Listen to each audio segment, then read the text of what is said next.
Hi everyone, thanks for joining me for Create a Card Friday on Stamp with Wendy.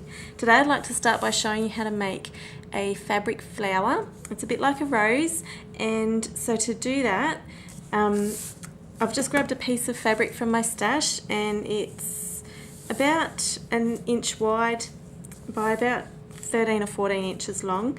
You don't have to be exact with your measurements, near enough's good enough. And don't worry about your frayed edges because they add to your flower's design in the finished product.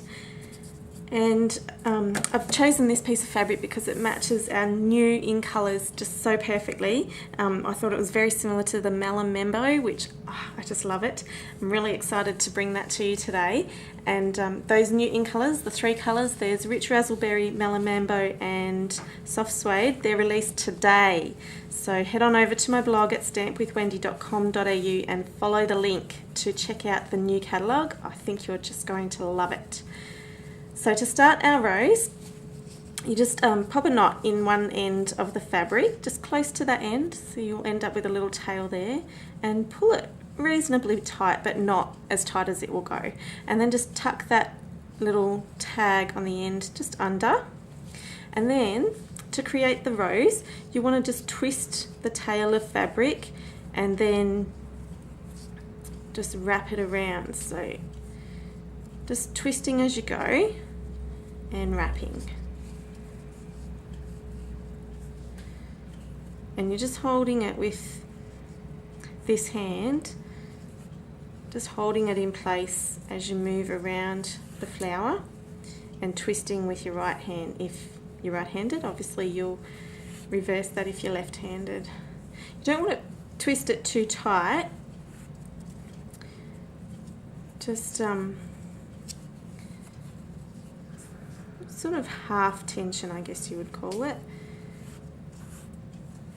Just keep checking your flower as you go, and if you're happy with the look, then keep going with it, and if you're not, you can always unravel and just start again. So you just want to keep twisting and wrapping that as you go along till you get to the end.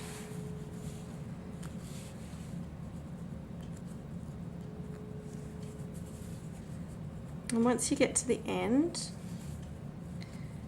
just twist, fold your last piece behind the rose, and then you want to turn it over so that you've got the back of the rose facing up towards you, and just take some craft glue, a nice strong adhesive, and just cover that whole back section. You want to make sure you stick down that tag that you started with.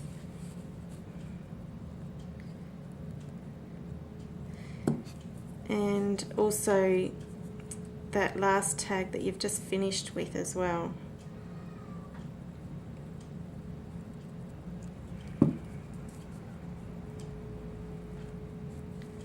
So just make sure that's all stuck down really well.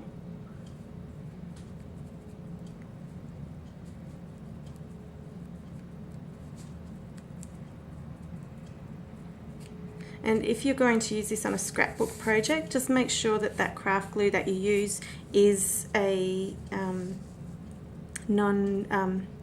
acid-free glue, of course. Okay, so then you just want to set that aside to dry.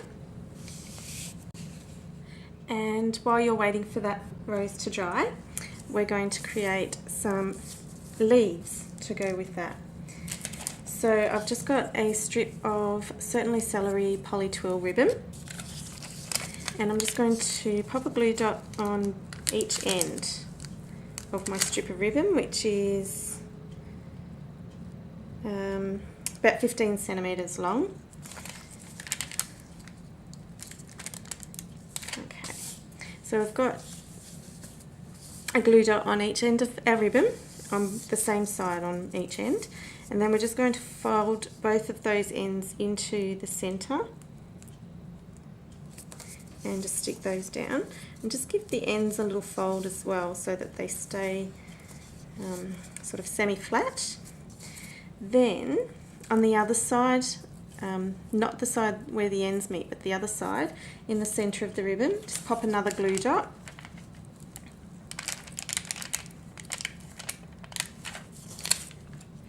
and then you just fold those in half.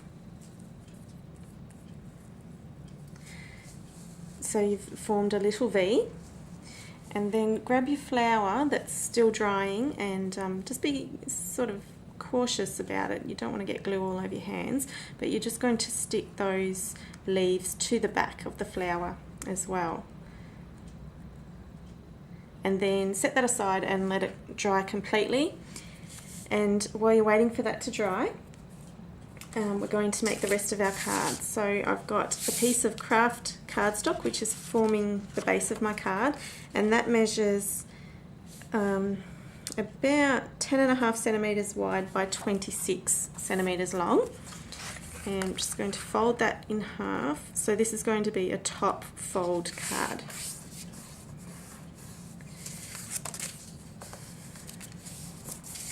Okay, so that's the top of our card with the fold there.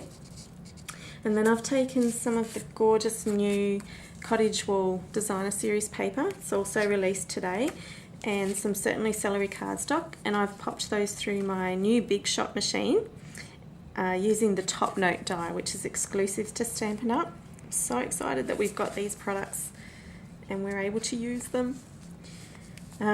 Okay, and so I'm going to stick those onto my card front just like that, so forming the top note on the card front. So firstly I will stick the Cottage Wool Designer Series paper to the Certainly Celery piece.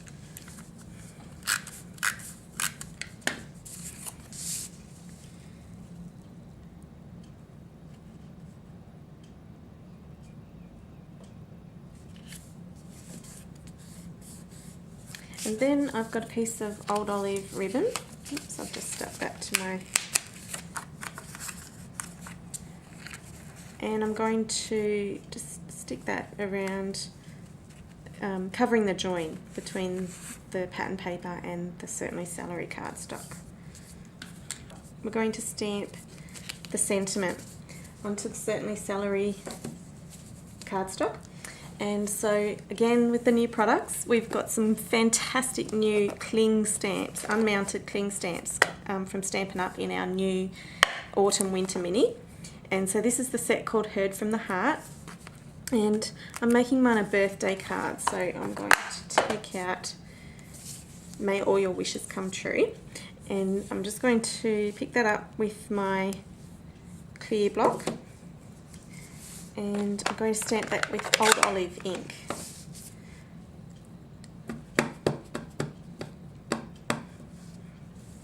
The great thing about these cling stamps is that they're so easy to place. You can see exactly where you're stamping through the clear block.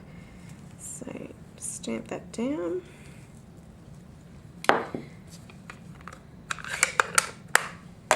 Okay, now we can stamp this, stick this onto our card front.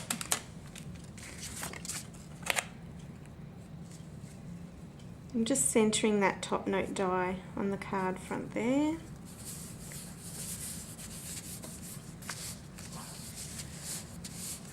Then I'm going to take my white gel pen and just draw some, matching the top note die dotted lines, just drawing a little border around the outside of the top note.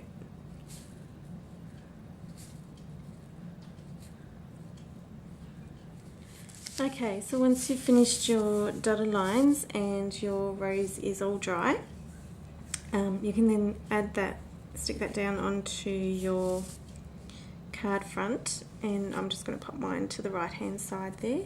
So to do that, I'm going to use some more of my strong craft glue,